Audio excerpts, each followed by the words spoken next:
The Trust for Sustainable Living, a global education charity, aspires to a world where everyone is educated and empowered for a sustainable future. Through their work at the Living Rainforest Centre in Berkshire and in schools worldwide, TSL is bridging the sustainability learning gap, empowering future generations to achieve the UN Sustainable Development Goals.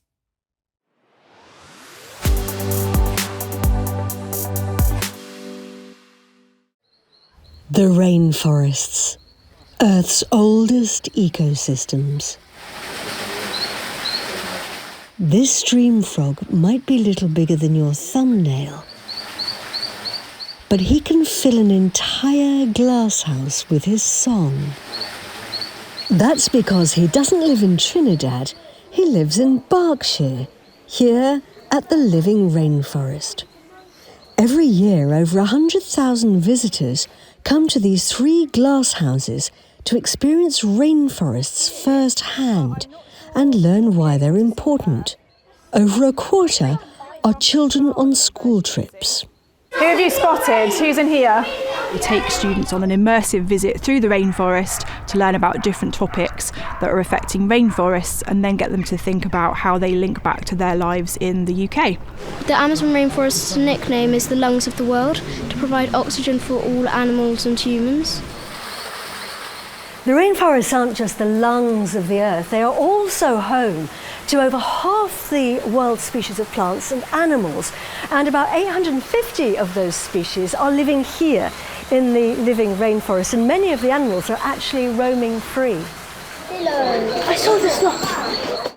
And that includes Cinnamon, the sloth.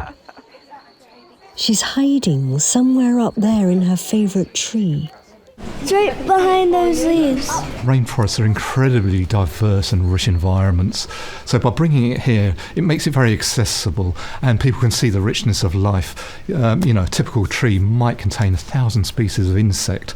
And I mean 1,000 species, not 1,000 insects. So you lose one tree, you could actually lose 1,000 species.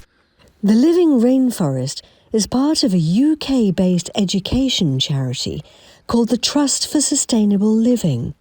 They work with students and teachers in 117 countries to help them understand the impact of humans on climate change and equip young people with the knowledge to act.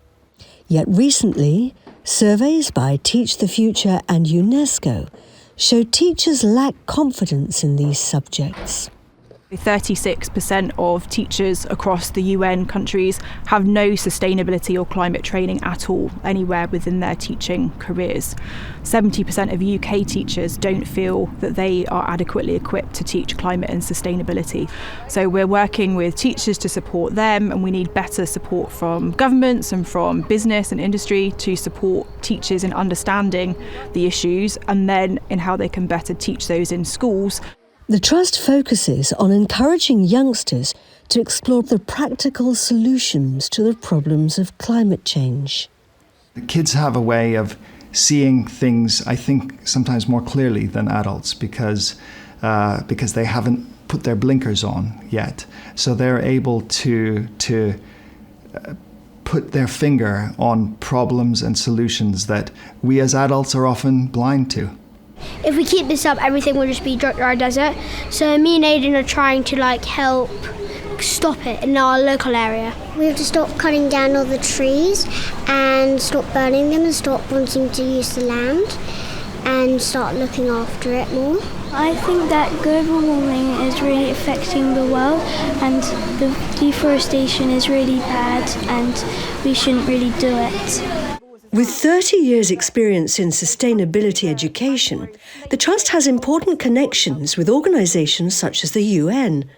Now they want to expand. We need partners, like-minded partners, who share our vision and who share the sense of urgency that we feel in order to help us to have greater impact in the work that we're doing.